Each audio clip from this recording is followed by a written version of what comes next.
Alléluia. Shalom, shalom, shalom, bien-aimés. Vraiment, demeurez bénis dans le nom puissant de notre Seigneur et Sauveur Jésus-Christ de Nazareth, bien-aimés. Alléluia.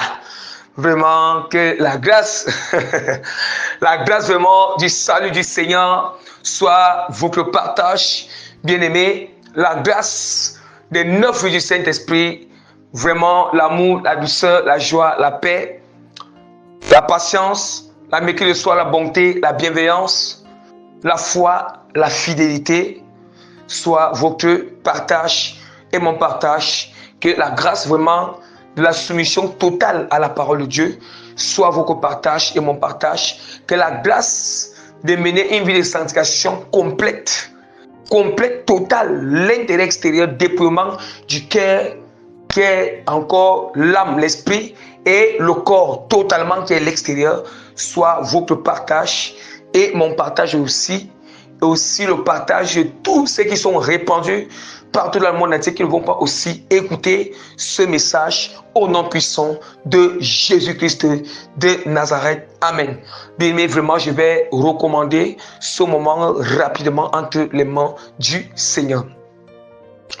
Père Tout-Puissant, je bénis ton son nom, Seigneur, je te loue, je t'exalte, je te magnifie parce que tu m'as accordé la grâce de venir libérer, Seigneur, ce message, de venir partager ce message qui vient de toi, Seigneur Père.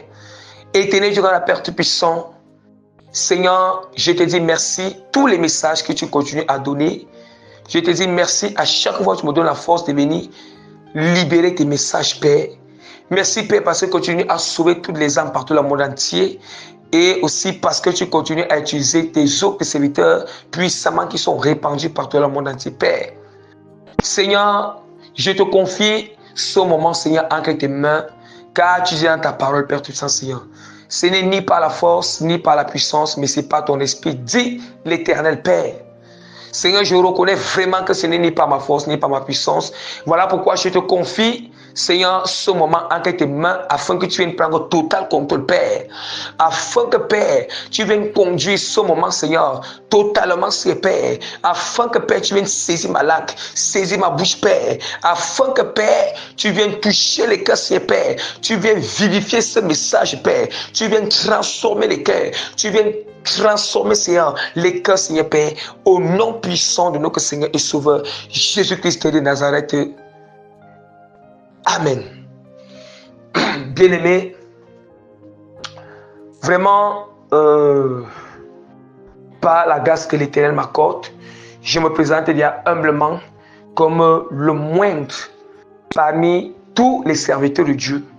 Je dis bien que parmi tous les serviteurs de Dieu authentiques, je me présente comme le moindre, donc le plus petit, le moindre parmi tous les apôtres authentiques qui sont partout dans le monde entier. L'apôtre Prémisse, que le Seigneur a appelé dans le ministère apostolique bien-aimé pour sauver les âmes et prêcher rien que sa vérité, dis bien, rien que sa vérité, pas autre chose, sans durer. Bien-aimé, vraiment, bien-aimé, le Seigneur me fait grâce de venir vous libérer, délivrer et partager ce message, le message du Seigneur qui avait été, le message du Seigneur qui avait été donné bien-aimé, le message du Seigneur qui avait été donné vraiment le 10 novembre 2023. Ce message a été gardé depuis longtemps, mais le Seigneur m'a fait grâce de venir partager ça, libérer ce message. Donc ça, c'est le message de Dieu, le message du Seigneur qui avait été délivré le 10 novembre 2023. Et c'est aujourd'hui que le Seigneur Dieu vraiment a voulu que ça soit partagé, libéré au peuple. Bien-aimés, nous savons que le Seigneur a plusieurs manières de parler. Dieu a plusieurs manières de parler, de donner les messages à son peuple. Vous voyez? Dieu peut parler par voix audible. Dieu peut parler par les songes, par les visions. Le Seigneur peut parler en saisissant l'esprit. En saisissant l'esprit bien-aimé. Comme la parole de Dieu nous enseigne toutes ces choses. Nous avons vu, la parole de Dieu nous montre comment Dieu parle par voix audible. Quand on parcourt la Bible, quand nous parcourons la Bible nous montre comment Dieu il parle par les visions. Et Dieu, la parole de Dieu nous montre encore comment Dieu parle. Comment Dieu saisit l'esprit. Saisit l'esprit vraiment de ses serviteurs. Saisit l'esprit vraiment de ses serviteurs et ses servantes afin de libérer le message. Afin de donner le message. Vous voyez? Et nous allons voir dans l'ancienne alliance, comme nous avons l'habitude d'appeler l'Ancien Testament. Le Seigneur, quand il saisissait l'esprit là-bas, en fait, le parler en langue n'était pas encore. Quand nous allons parcourir, nous ne voyons pas le parler en langue dans l'Ancien Testament. Peut-être, si c'est moi qui n'ai jamais découvert, qu'une autre personne a découvert, tant mieux. Mais nous allons voir que dans le Nouveau Testament, Dieu commence à donner le don du parler en langue. Ça veut dire que Dieu commence à donner le don du parler en langue. C'est vrai, quand Dieu saisit pour ça que Dieu a donné le don du parler en langue. Premièrement, il va d'abord parler en langue. Et puis, il va libérer le message du Seigneur. Dieu va libérer son message. Le Seigneur va donner le message. Ça veut dire que la personne va parler en langue et Dieu va interpréter le parler en langue.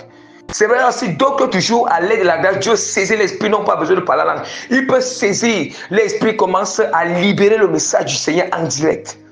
Vous voyez? Voilà.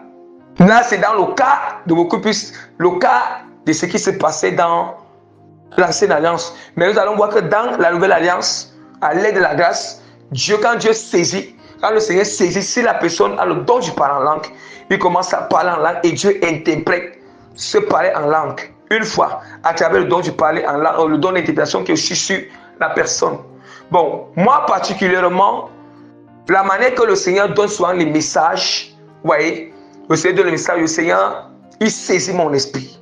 Ouais, j'ai aussi ce don que Dieu m'a accordé. Dieu m'a accordé le don du parler en langue et l'interprétation du parler en langue. C'est aussi ce que beaucoup parmi vous ne sont pas au courant de cela. Beaucoup parmi vous ne sont pas au courant de cela. Donc, je voudrais vraiment aussi, en même temps, pour que vous soyez informés dès aujourd'hui. Parce que les messages du Seigneur vont venir de temps en temps. Les messages que Dieu donne, où il me saisit, il parle en langue, il interprète le parler en langue, puisqu'il m'a accordé le don du parler en langue et l'interprétation du parler en langue. Vous voyez? Et quand Dieu veut parler en langue, soit il vient prophétiser en langue, soit il vient exhorter en langue, et puis il interprète encore ce qu'il exhortait en langue, ou bien ce qu'il prophétisait en langue. Voilà la manière que aussi le Seigneur utilise. Donc, voilà pourquoi je voulais d'abord expliquer ces choses, pour prouver déjà que le Seigneur, Dieu vraiment, le parler en langue existe dans la parole de Dieu, et que Dieu, ça existe, et que Dieu a toujours saisi les esprits les esprits de certains serviteurs de Dieu pour annoncer son message, pour exhorter. Nous allons rapidement déjà, avant de vous donner même le message, libérer le message, il faut que nous lisons d'abord ces textes, ces écritures, pour que tout doit être examiné à la lumière de la parole. Voilà. Je ne veux jamais laisser qui que ce soit, l'esprit de qui que ce soit dans la confusion. Tout doit être examiné à la lumière de la parole. C'est ça, bien-aimé. Celui qui est dans la lumière, il doit toujours apporter la parole et laisser les gens examiner. Voilà, quand nous sommes dans la lumière. Bien-aimé, je vais rapidement lire ces passages bibliques. Je vais lire rapidement. Rapidement, en Corinthiens chapitre 14, verset 3. Celui qui prophétise au contraire parle aux hommes, les édifie, les exhorte, les console. Nous voyons déjà que pour que vous examinez, si d'abord le message du Seigneur nous dit que la prophétie, quand Dieu prophétise, ou quand Dieu donne un message, pour savoir que la prophétie vient du Seigneur, ou un message vient de Dieu, il faut que ça doit édifier, ça doit exhorter, ça doit consoler. Voici la seule manière que nous savons qu'un message vient de Dieu. Mais si vous écoutez les messages que les prophéties de Dieu qui ne vous édifient pas, Quand on dit que ça doit nous édifier, ça nous édifie pour avancer notre intimité avec Dieu. Ça doit venir donner un point en nous. Vous voyez? Ça doit vous exhorter et consoler. Ça veut dire que ça doit venir te consoler si tu traversais une situation où vraiment tu n'avais pas cette connaissance, tu ne savais quoi faire. Ça vient te consoler. Si tu es dans la crise, ça vient te consoler. Et ça exhorte. C'est pour ça que je vous donne les indices. Lorsque je vais donner ce message-là tout à l'heure, c'est par là où, retenez bien pour connaître le message de Dieu. C'est par là quand vous allez entendre ce message, vous pouvez connaître le message si ça vient du Seigneur. Voilà. Vous allez examiner bien aimé, si le don du parlant que Dieu m'a donné et l'interprétation là, si ça vient réellement du Seigneur. Voilà, je vous donne les indices pour examiner. Je ne vous demande pas de croire aveuglement, mais d'examiner. Parce que ce n'est pas aujourd'hui que je suis habitué à utiliser ça. Il y a beaucoup de messages que le Seigneur a donnés. Mais depuis, j'attendais quand Dieu va permettre, je commence à les libérer. Donc, de temps en temps, il y a les messages qui vont venir où Dieu vraiment, il m'a saisi, il parle en langue et puis il me donne l'interprétation de tout ce qu'il parlait. Soit s'il prophétisait, il me donne l'interprétation de cette prophétie. Soit s'il exhortait, il encourageait, il me donne l'interprétation. Voilà, pour sa gloire et pour que les âmes soient sauvées. Donc je lis rapidement. Celui qui prophétise au concret parle aux hommes, les édifie, les exhorte, les console. Celui qui parle en langue s'édifie lui-même. Celui qui prophétise édifie l'église. Je désire que vous parliez tous en langue, mais encore plus que vous prophétisiez. Celui qui prophétise est plus grand que celui qui parle en langue. À moins que ce dernier interprète pour que l'église reçoive l'édification. Ça veut dire que si quelqu'un le donne de parler en langue et qu'il n'arrive pas à interpréter pour que l'église écoute, donc celui qui prophétise est plus grand que celui-là. C'est ce que la parole de Dieu dit. Mais il dit que si celui qui parle en langue, celui qui prophétise en langue, il exhorte en langue et qu'il interprète, c'est là maintenant que celui qui prophétise et lui, ils sont... C'est la même chose. Il n'y a pas de différence. Mais si celui-ci parle en langue mais n'arrive pas à interpréter, parce que celui qui prophétise est plus grand. Pourquoi? Parce que quand il prophétise, on peut écouter ce qu'il dit. On écoute ce qu'il dit. On écoute et les gens écoutent et ils entendent et ils comprennent. Ils comprennent ce qu'il est en train de dire. Par contre, celui qui interprète maintenant, celui maintenant qui parle en langue mais qui n'interprète pas, les gens ne peuvent pas comprendre ce qu'il dit. C'est d'où maintenant celui qui prophétise est plus grand. Mais si celui qui parle en langue, interprète en langue, celui qui prophétise en langue, il exhorte en langue, il encourage en langue, interprète, maintenant se parle en langue par la puissance et la grâce du Saint-Esprit, ça veut dire qu'il n'est pas celui qui prophétise et lui, eux tous sont sur le même pied d'install. Pourquoi? Parce que il a interprété. Parce qu'il a interprété. Parce que il a interprété la prophétie qu'il donnait en langue. Ou il a interprété l'exhortation qu'il était en train de donner en langue dans l'église. Vous voyez? Voilà. Et maintenant il dit, je désire que vous parlez tous en langue. Bon, il dit que c'est pourquoi que celui qui parle en langue prie pour avoir le don d'interpréter. Vous voyez? Et là, Dieu m'a fait cette grâce. Dieu a choisi bon de toujours prophétiser à travers moi en langue et il prophétise en langue, il interprète la prophétie. Il interprète aussi cette prophétie pour que les gens comprennent. Ou bien s'il est en train d'exhorter bien, il va encourager le peuple, il encourage en langue, il interprète, il me donne l'interprétation, je transmets ça en français. C'est que le Seigneur, soit lui-même il saisit, il donne, soit il vient de parler en langue, après, je reste même quelques secondes silencieux, il commence à me donner l'interprétation. Il me dit, voici ce que ça signifie, je commence à communiquer l'interprétation. Voilà. Bien aimé, je continue encore. 2 Chroniques, chapitre 20, comment? Ouais, et cette manière, ça se passe. Dieu saisit l'esprit. On ne peut pas parler sans que, on ne peut pas parler en langue, interpréter le parler en langue si nous ne sommes pas saisis par l'esprit. Et directement, voici 2 Chroniques, chapitre 20. 2 Chroniques, chapitre 20, verset 1 à 19. Après cela, les fils de Moab et les filles d'Ammon et les fils d'Amon, autant pour moi, et les fils d'Amon avec eux, les Moanites marchaient contre Josaphat pour lui faire la guerre. On vint en informer Josaphat en disant: une multitude nombreuse s'avance contre toi depuis l'autre côté de la mer, depuis la Syrie. Ils sont à Tzatzon Tamar, qui est Engedi. Dans sa frayeur, Josaphat se disposa à chercher l'Éternel et publia un jeûne pour tout Juda. Juda s'assembla pour invoquer l'Éternel. L'on vint de toutes les villes de Juda pour chercher l'Éternel. Josaphat se présenta au milieu de l'assemblée de Juda, de Jérusalem, dans la maison de l'Éternel, devant le nouveau parvis. Et il dit: l'Éternel Dieu de nos pères, n'es-tu pas Dieu dans les cieux? Et n'est-ce pas toi qui domines sur tous les royaumes des nations? N'est-ce pas toi qui as en main la force et la puissance, à qui nul ne peut résister? N'est-ce pas toi, ô notre Dieu, qui a chassé les habitants de ce pays devant le peuple d'Israël et qui l'a donné pour toujours à la postérité d'Abraham qui t'aimait?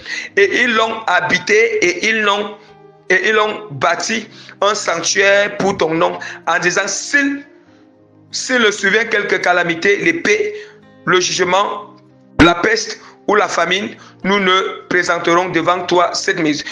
Nous nous présenterons devant toi, car ton nom est dans cette maison.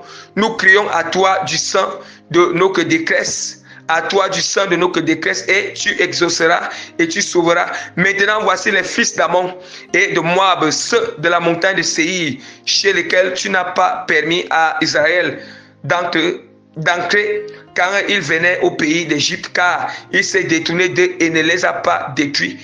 Les voici qui nous récompense en venant nous chasser de ton héritage dont tu nous as mis en possession.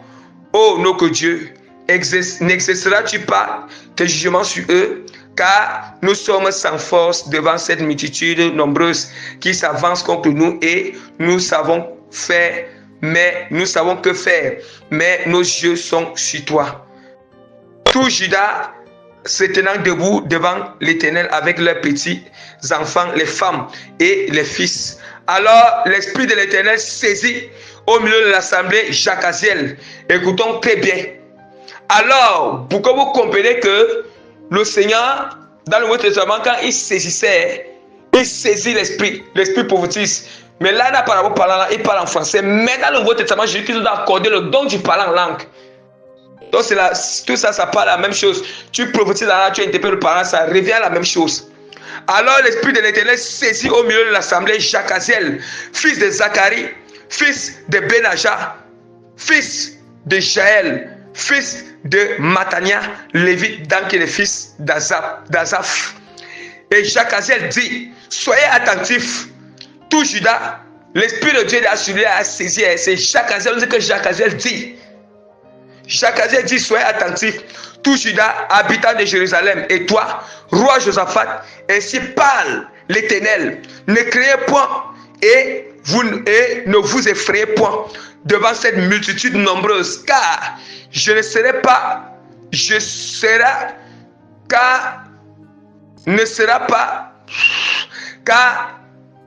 sera pas vous qui combattrez, ce sera Dieu. Demain, descendez contre eux. Ils vont monter par la colline de Tite, et vous les trouverez à l'extrémité de la vallée en face du désert de Jéruel. Vous n'aurez point à combattre à cette affaire. Présentez-vous, tenez-vous là, et vous verrez la délivrance que l'Éternel vous accordera. Juda et Jérusalem, ne craignez point et ne vous y effrayez point. Demain, sortez à leur rencontre, et l'Éternel sera avec vous. Josaphat s'inclina le visage contre terre, et tout Juda et les habitants de Jérusalem tombaient devant l'Éternel pour se prosterner en sa présence. Les Lévites, donc les fils des Kéatites, et donc les fils des Coréites se levèrent pour célébrer d'une voix forte et haute l'Éternel, le Dieu. Bien-aimés, alléluia. Vous voyez déjà, je voulais d'abord déjà vous vraiment vous attester que ça se passe comme ça avec le Seigneur. Ouais, vous attestez que Dieu saisit l'esprit. Il peut saisir une fois quelqu'un, la personne commence à prophétiser en direct ou exhorter en direct.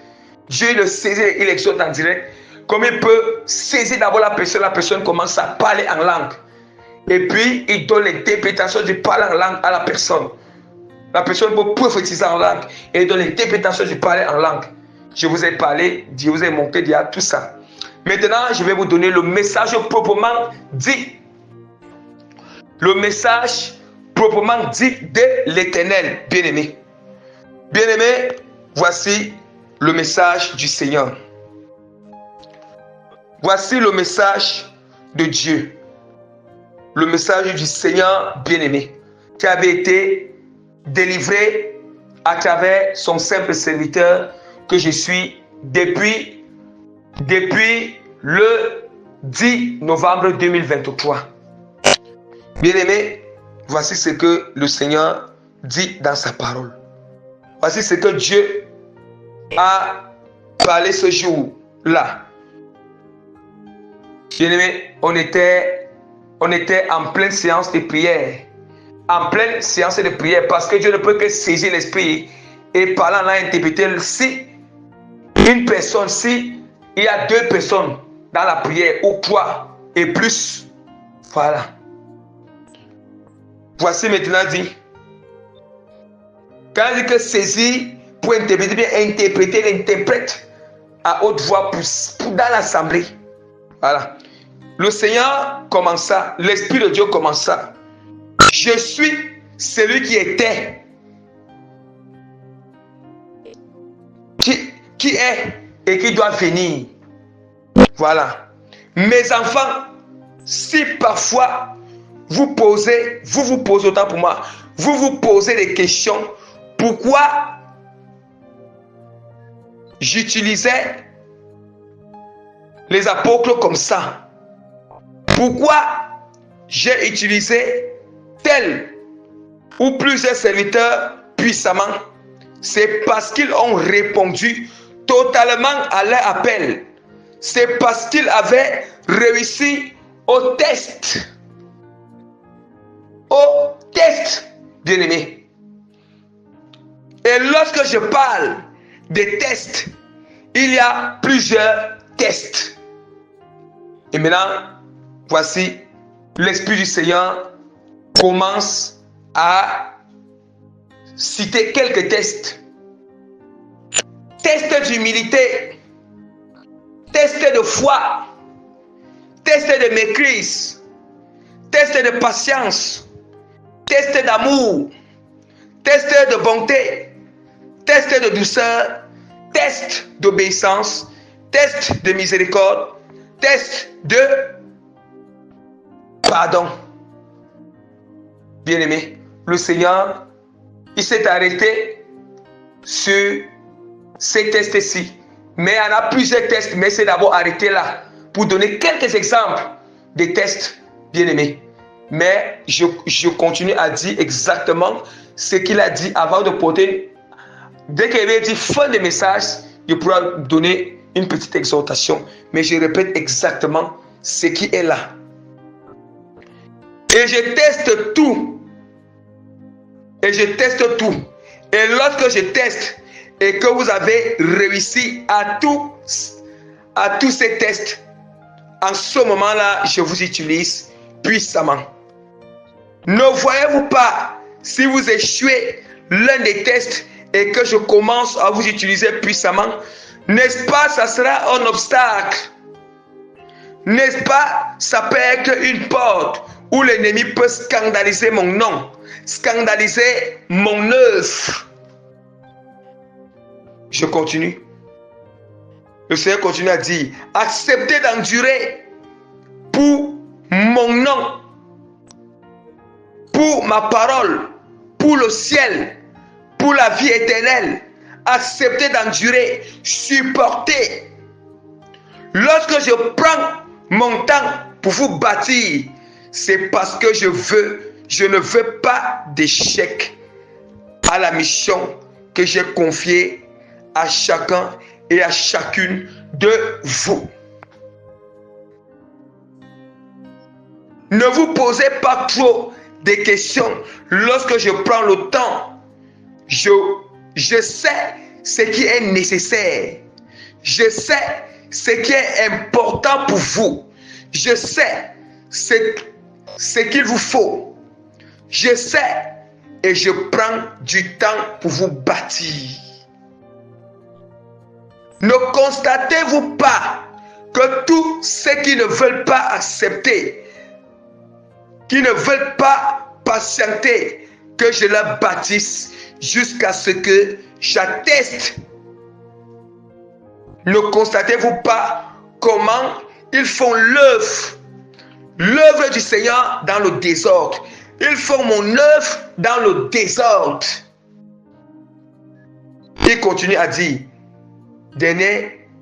ici c'est dernier paragraphe que le Seigneur a parlé. Attachez-vous à ma parole. Attachez-vous fermement. Fermement, fermement. Ne craignez rien. Ne craignez rien. Ne craignez rien. Ne craignez rien. Fin du message, bien-aimé. Fin du message de l'Éternel. Bien-aimé, vous avez écouté le message. Examinez donc, puisqu'on nous dit que le message du Seigneur, la prophétie de Dieu, ou bien quand on parle en là, on interprète, ça a pour rôle d'exhorter le peuple, de consoler, d'exhorter, de consoler et d'édifier. Bien-aimé, examinez donc à travers ça pour connaître vraiment quand Dieu saisit le message qui vient de l'Éternel. Bien-aimé, je vais rapidement lire quelques passages bibliques qui vont prouver qui vont encore soutenir que ce message que Dieu a donné, comment Dieu éprouve, bien-aimé. Je lis rapidement. Je vais lire rapidement, bien-aimé, qui prouve que Dieu teste, Dieu éprouve. Or, quand on parle de test, test veut dire éprouver. Voilà. Bien-aimé, vraiment, je vais lire rapidement la parole de Dieu dans Deutéronome chapitre 8, verset 1 à 2.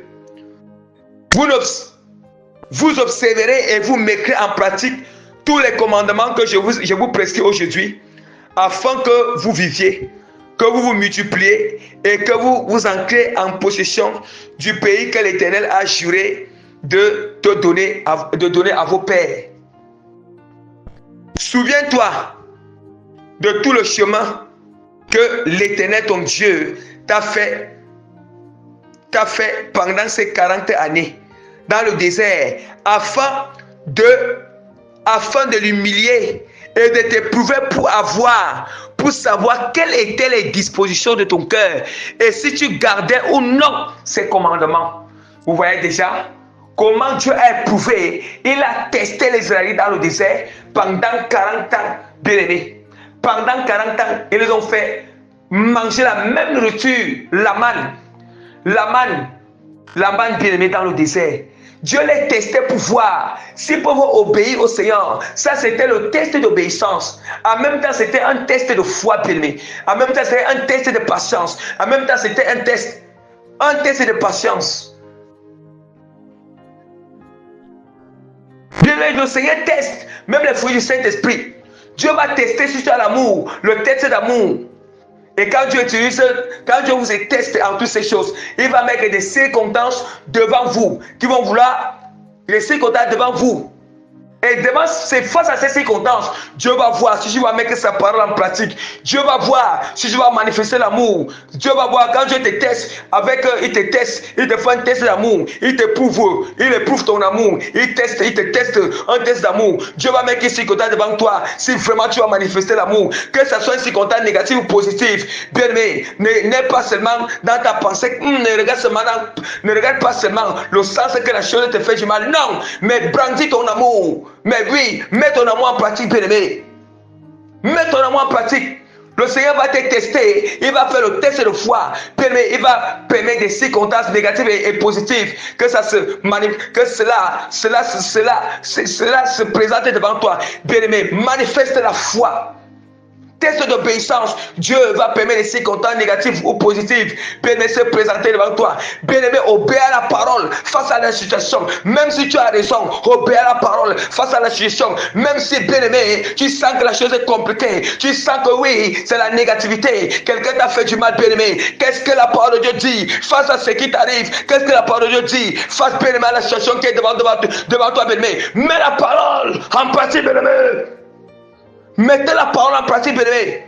Bien-aimé, pourquoi vous ne comprenez pas que Dieu teste en toutes choses? Est-ce que qui sommes-nous, bien-aimé? Qui sommes-nous pour choisir? De quelle manière Dieu va nous tester? Qui sommes-nous pour choisir? Quelle méthode Dieu va nous tester? Qui sommes-nous, bien-aimé? Nous ne soyons pas bornés dans nos esprits. Nous ne soyons pas bornés, bien-aimé, dans nos pensées. Nous ne soyons pas bornés dans notre intelligence. Bien-aimé, ouvrons l'esprit, bien-aimé. Si, bien-aimé, si on n'arrive pas à comprendre, demandons à l'Éternel. Demandons, je dis que nous, je ne dis pas vous, mais je dis nous, bien-aimés. Parce que nous tous, on a encore à faire avec l'Éternel. On a encore tellement de marches à faire avec l'Éternel, bien-aimé. Avec l'Éternel, Dieu grand tout-puissant. Bien-aimé, est-ce que tu connais, quand Dieu veut tester, le Seigneur veut tester. Bien-aimé, je ne suis pas en train d'enseigner. Parce que, peut-être, ce n'est pas l'enseignement. Pour ne pas continuer. Quand le Seigneur veut tester la douceur en toi, quand Dieu veut tester l'humilité en toi, quand Dieu veut tester, il y a beaucoup de tests. Test d'humilité, test de fruit du Saint-Esprit, test si vraiment tu peux pardonner, test de pardon, test de miséricorde. Attention, je m'arrête d'abord là. Job, chapitre 7, verset 17 à 18. Qu'est-ce que l'homme pour que tu en fasses tant de cas, pour que tu dédaignes, prends garde à lui, pour que tu le visites tous les matins, pour que tu l'éprouves à tous les instants. Vous entendez? Dieu nous éprouve à tous les instants, bien-aimés. Qu'est-ce que l'homme pour que tu l'éprouves? Oui. Voilà. Dieu pour que tu éprouves l'homme à tous les instants. Vous comprenez déjà? Voilà le message du Seigneur. Voilà le message. Voilà, je voulais achever avec cette exhortation. Et vous avez écouté tout. Donc, bien-aimés, demeurez bénis dans le nom puissant de notre Seigneur et Sauveur Jésus-Christ de Nazareth. Bien-aimés, cessez de pleurnicher, cessez de vous lamenter. Cessez, bien-aimé, de voir toujours les choses dans le mauvais sens, même si la chose est dans le mauvais sens devant toi, bien-aimé. La chose qui se prend la chose là est négative, la situation est négative, c'est toi qui as raison. Ne te mets pas seulement sur le point, c'est toi qui as raison, mais il faut comprendre qu'est-ce que Dieu veut parler derrière. Quel est le deuxième sens? Quel est le second langage que Dieu est en train de véhiculer derrière? Le second langage signifie que Dieu t'éprouve, signifie que Dieu veut voir qu'est-ce que tu vas faire face à ça. Est-ce que tu vas faire sa volonté? Est-ce que, bien-aimé, demeurez béni, que le Seigneur vous fortifie. Dieu vous fortifie au nom puissant de Jésus-Christ Nazareth. Amen.